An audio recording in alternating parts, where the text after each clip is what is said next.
C'est au milieu des enfants de Dieu qu'on vous ment. Ou des pasteurs viennent vous raconter des choses. Là. Moi, je ne fais pas partie de ces pasteurs-là. Je suis en dehors de ce couloir-là. Moi, je vais te dire la vérité cache. Quand on travaille sur un enfant, ce n'est pas pour qu'un aventurier vienne l'épouser. Tu ne peux pas éduquer tes enfants. Ça fait partie au fait du bâtissement. Tu ne peux pas éduquer tes enfants. Et puis tu les laisses se marier à n'importe qui. Cadeau. Viens prendre. Tu as des enfants, tu dois savoir quel type de fille, de fils tes enfants vont avoir comme mari. Le mari qui va épouser ta fille va déterminer sa destinée. On ne blague pas avec. Là-bas, c'est pas le parler en langue. La femme qui va épouser ton fils va déterminer sa destinée, car la femme influence l'homme au moins à 80%. Toi, tu crois qu'on prend sa fille, on l'éduque, on introduit les valeurs, on fait les valeurs du royaume. On jeûne, on prie, on donne des offrandes que toi tu n'aimes pas donner. Tu dis là comme ça, Dieu te dit, prends l'offrande là de $2000, donne aux enfants. Pas donner l'offrande de $2000 pour que tu sois béni, non, tu viens, tu donnes pour les enfants. Tu fais étudier. Tu te bats pour qu'ils étudient dans de bonnes écoles. Et puis un jour, un gars, façon, qui n'aime pas Dieu, qui n'a pas les valeurs du royaume, il est paresseux, il regarde Novelas matin soir. Il vient, il dit, la foi dans le Seigneur, maman. La foi, mon frère, je vais te prendre, je vais te positionner.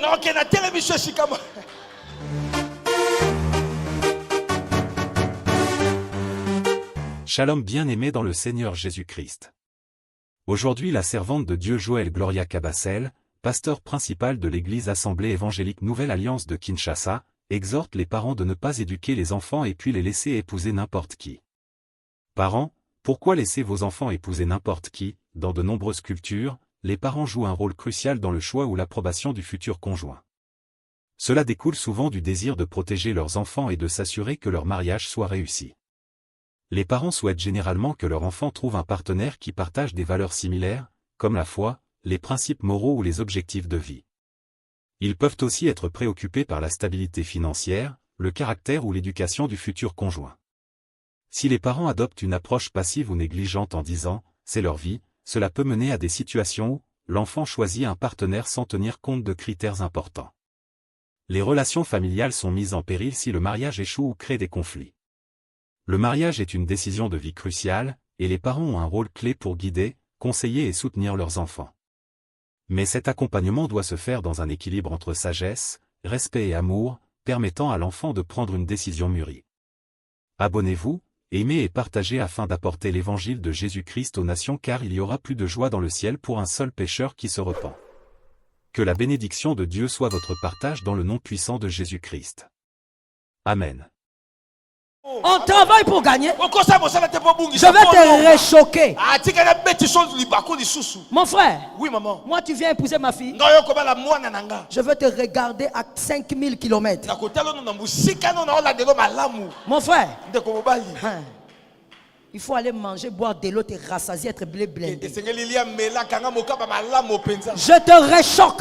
Je vais te faire entrer en retraite même pendant 2 mois. Non, quand tu sois en retraite, là où moi j'ai travaillé, il faut que ça donne des fruits. Au milieu des enfants de Dieu qu'on vous ment.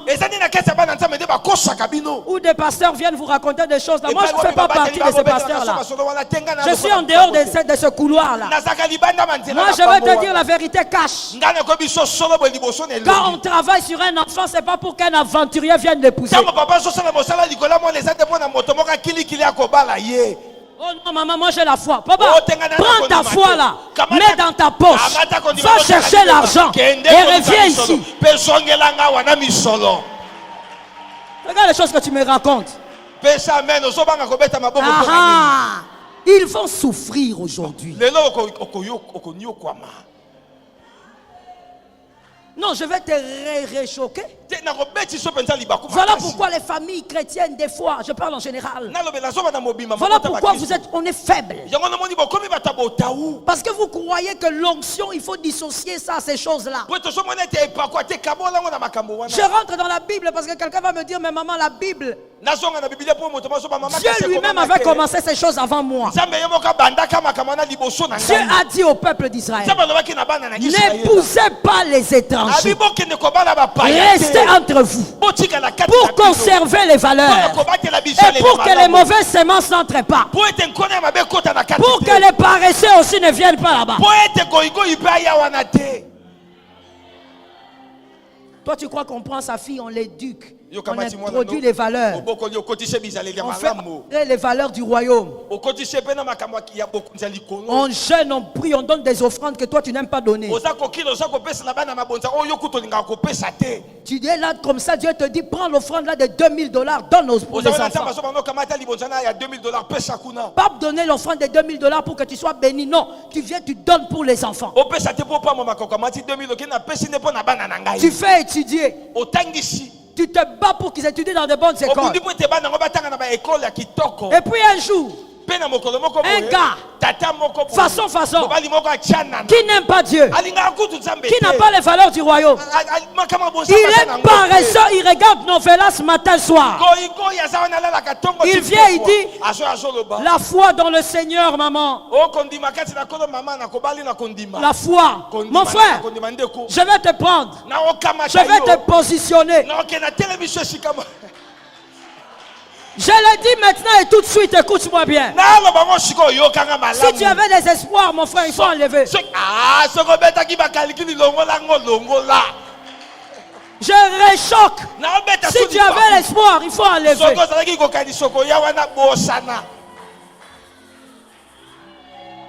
Bossana. Répétez. Frère Bossana. Tu es là comme ça, façon, dans ton monde. Mon frère.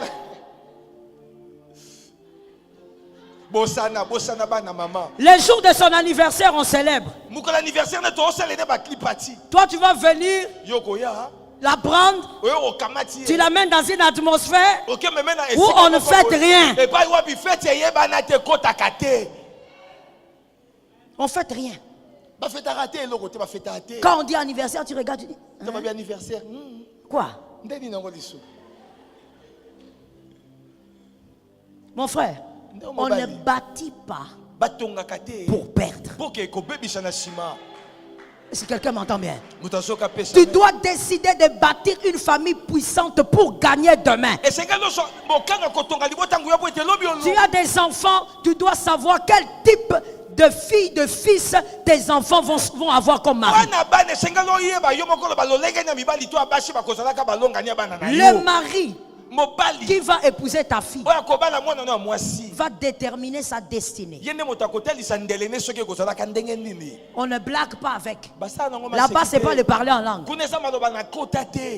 La femme qui va épouser ton fils va déterminer sa destinée, car la femme influence l'homme au moins à 80%. Tu ne peux pas éduquer tes enfants. Ça fait partie au fait du bâtissement. Tu ne peux pas éduquer tes enfants et puis tu les laisses se marier à n'importe qui.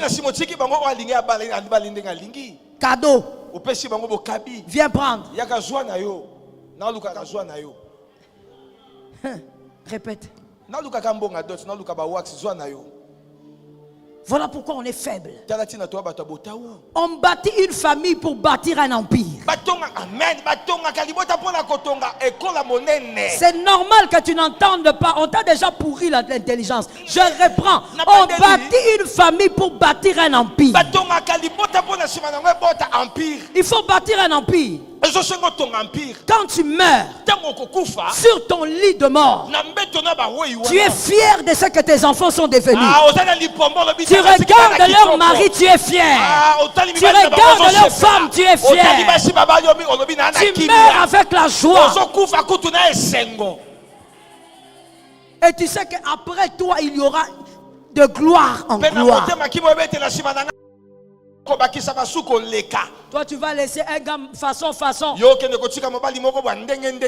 entre dans la famille. Dès que lui, il entre dans la famille, il commence à regarder.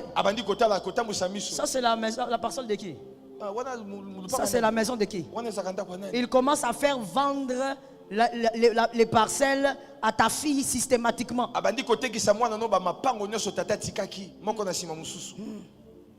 Je connais un gars, façon. Il s'était marié avec une fille, une héritière. Elle était la seule héritière. Il a fait vendre à la pauvre petite les parcelles là-bas à Gombe. Il a fait vendre au nom de l'amour. Et après ça, le gars a pris son pactole. Il a disparu avec certains documents même parcellaires. Parti. La fille était en larmes, elle ne savait plus quoi faire. C'est le pasteur Camille qui avait réglé ça. Je ne sais même pas comment il a réglé ça. Les genres de réalités qu'il y a sur terre. Pourquoi? Parce que toi tu penses que ta famille est un jeu. Ta famille n'est pas un jeu. Ce n'est pas un lieu de blague. C'est un lieu où on forme des hommes puissants pour demain. Est-ce que quelqu'un m'entend? Shalom bien-aimés dans le Seigneur Jésus-Christ. J'espère que vous avez aimé cette vidéo.